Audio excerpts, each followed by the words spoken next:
Hello students. आज हम लोग क्लास सेवन का चैप्टर 3 आवर चेंजिंग अर्थ इसको पढ़ेंगे। तो अर्थ में चेंजिंग कैसे आती है, कौन कौन से फैक्टर्स हैं जो कि रिस्पॉन्सिबल हैं इस चेंजिंग के लिए। तो जो लिथोस्फीयर हमारा है, अपर लेयर, वह कई प्लेटों से मिलकर के बनी है। जो लिथोस्फीयर है वो कई प्लेटों से मिलकर बनी है। इसको हम लोग कहते हैं लिथोस्फेरिक प्लेट्स। और इस लिथोस्फेरिक प्लेट में हमेशा मूवमेंट होता रहता है,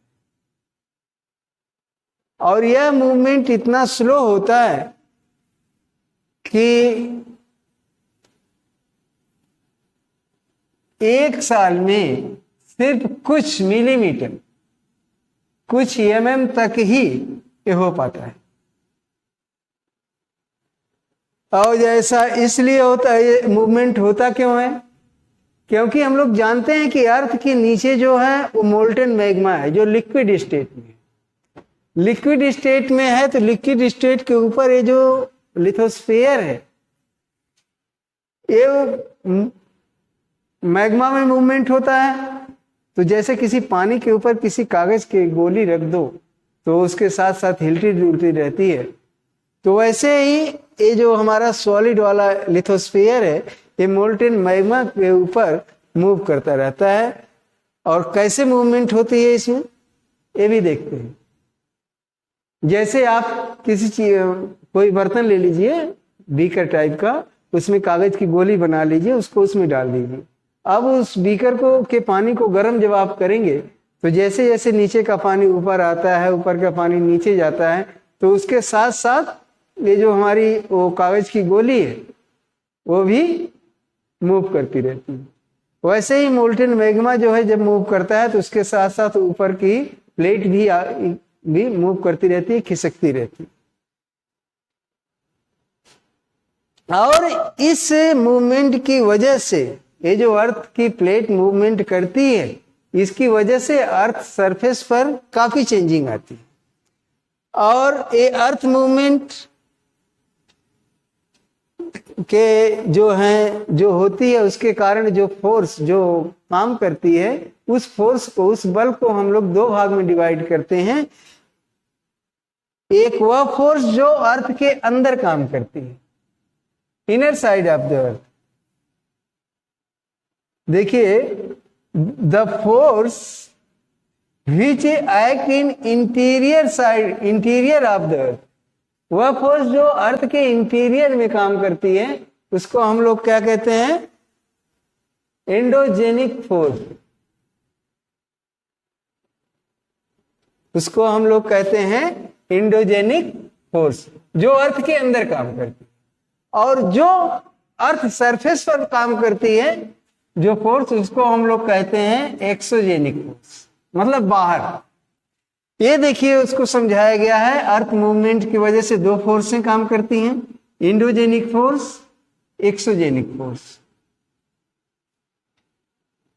अब एंडोजेनिक फोर्स में दो तरह के होती हैं। एक जो है सडन फोर्सेज होती हैं, जो तत्काल जो है अपना इफेक्ट दिखाती हैं, वो फोर्स काम की और तुरंत उसका प्रभाव आपके सामने है। एक डायस्ट्रोफिक फोर्सेज, ये काफी लंबे समय तक धीरे धीरे धीरे धीरे चेंजिंग होती रहती है, आपको पता भी नहीं लगता है क्या चेंजिंग हो रही है।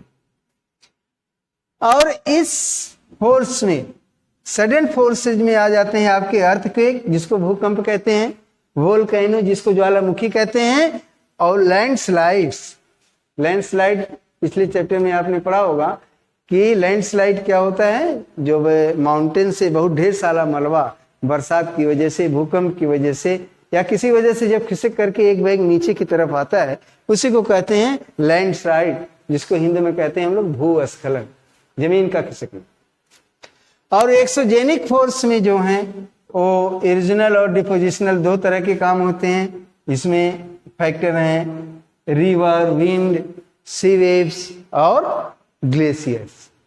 तो अभी हम लोग पढ़ते हैं एंडोजेनिक फोर्स।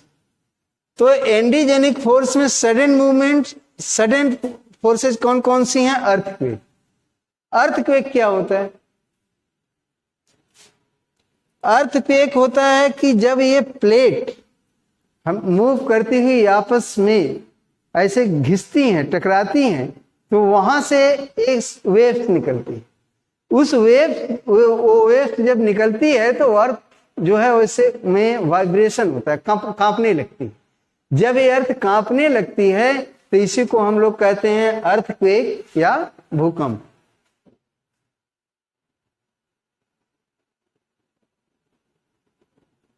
तो इसको कहते हैं भूकंप। तो देखिए, ये देखिए इसमें है, ये दो प्लेटें हैं, ये प्लेट आपस में घिसी, टकराई।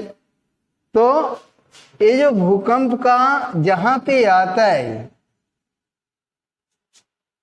जहां पर ये भूकंप का मेन जमीन के अंदर वाला भाग होता है, इसको कहते हैं हम लोग फोकस। और इसके ठीक ऊपर जो इसकी वेव्स जब यहां टकराने के बाद जो वेव्स आएगी, इसका जो सबसे अधिक प्रभाव होगा वो इसके ऊपर होगा, अर्थ सरफेस पर। तो जहां पर होता है ये प्रभाव, इसको हम लोग कहते हैं एपिसेंटर। फोकस के ठीक ऊपर एपिसेंटर। उसके बाद ऐसे रेज जो है, वेव्स ऐसे फैलती जाती हैं। जो वेव्स यहां से निकलती है उसको हम लोग कहते हैं सिस्मिक वेव्स, जिसकी सिस्मिक वेव्स की वजह से ये वाइब्रेशन होता है। तो ये रहा भूकंप, अर्थक्वेक।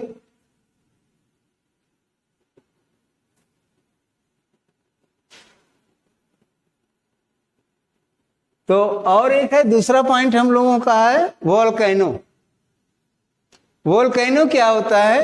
अर्थ के अंदर एक वेंट है, एक छिद्र टाइप का होता है, जिससे मोल्टेन मैग्मा जो है वो बाहर निकलता है। ये देखिए,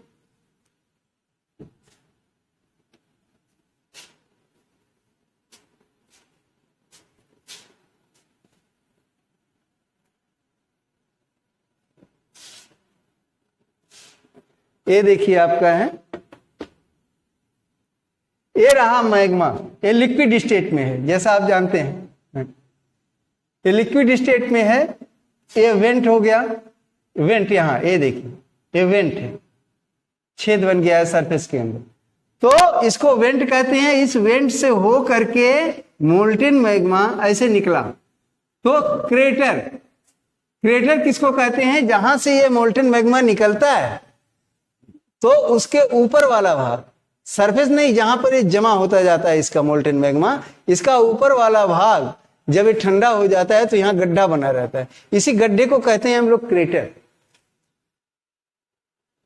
और यहां से जब ये निकलता है तो तमाम गैसें और धूल ये सब निकलती है इस वोल्केनो से। और जब ये मोल्टेन मैग्मा निकल करके और बाहर परत के रूप में ऐसे जम जाता है, तब इसको कहते हैं हम लोग लावा। मोल्टेन मैग्मा जब ऊपर निकल करके और जम जाता है तो इस मोल्टेन मैग्मा को हम लोग कहते हैं लावा। देखिए, समझाने के लिए, अर्थ क्रस्ट है, ये मेंटल है, मेंटल में ही मोल्टेन मैग्मा है। अर्थ क्रस्ट में ये छेद हो गई है, वेंट बन गया है, इससे होकर के लावा निकल रहा है। तो ये हो गया हम लोगों का अर्थक्वेक, वोल्केनो। और अर्थक्वेक हमने जो पढ़ा, तो अर्थक्वेक में ये है समस्या है कि इसके बारे में सही सटीक प्रिडिक्शन, भविष्यवाणी नहीं की जा सकती। तो सामान्य लोगों में जो चीज अपनाई जाती है इसका अनुमान लगाने के लिए, इसको वो है कि जैसे जो एनिमल्स हैं उनके बिहेवियर चेंज हो जाते हैं, जैसे पॉन्ड्स में एनिमल्स के बिहेवियर चेंज होंगे, पॉन्ड्स में जो मछलियां हैं वो स्टेट हो जाती हैं, स्नेक जो सांप वगैरह हैं वो अपने बिल से बाहर आ जाते हैं। इनको देख करके इस जो अर्थक्वेक है इसका अनुमान लगाते हैं लोग। तो अर्थक्वेक को मापने के लिए हम लोग रिक्टर स्केल का इस्तेमाल करते हैं कि रिक्टर स्केल जो है वो वही इसका मापने का एक जो है स्टैंडर्ड है।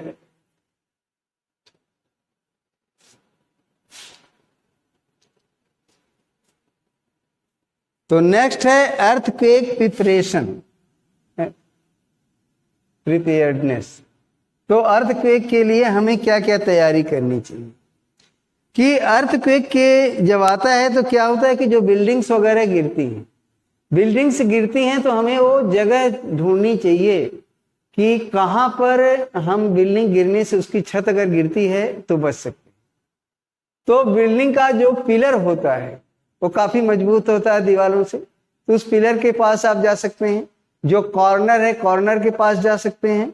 किचन के जो ऐसे बनी रहती है सामान रखने के लिए उसके नीचे आप बैठ सकते हैं, क्योंकि अगर बिल्डिंग गिरती है तो मलबा हटा कर आपको निकाल जो होते हैं जो फंसे होते हैं उनको निकालने में 2-2 3-3 दिन कभी कभी हफ्तों लग जाते हैं। इसलिए किसी बैग में अगर वैसी कुछ सामान है खाने पीने का तो उसको रख लें तो भी बेहतर रहेगा। तो ये होगी प्रिपरेशन। और जो आग वाले स्थान है, चिमनी, इन सब से दूर रहना चाहिए। देखते हैं नेक्स्ट, देखिए बता रहा है कि where to take shelter during an earthquake, safe spot under a kitchen counter, kitchen counter के नीचे, टेबल और डेस्क के नीचे, अगेंस्ट इनसाइड कॉर्नर या वॉल के पास। स्टे अवे फायर प्लेस से, जहां आग वगैरह हो वहां से हमें दूर भाग जाना चाहिए। एरिया अराउंड चिमनीज, चिमनी के आसपास नहीं रहना चाहिए। विंडो जिसमें शीशे वगैरह लगे हों कि जो कि टूट करके हमको धंस सकते हैं, वहां से हमको दूर हो जाना चाहिए। और क्या, स्प्रेड अवेयरनेस अमाउंट्स, और जो ये सब सुरक्षात्मक उपाय हैं, सेफ्टी के उपाय हैं, ये अधिक से अधिक लोगों के साथ शेयर करना चाहिए। नेक्स्ट है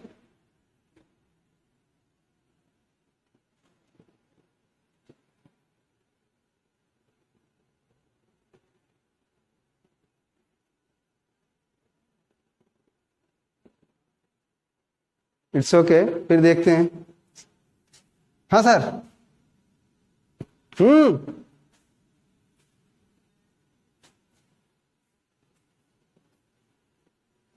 बंद करिए, रुकिए।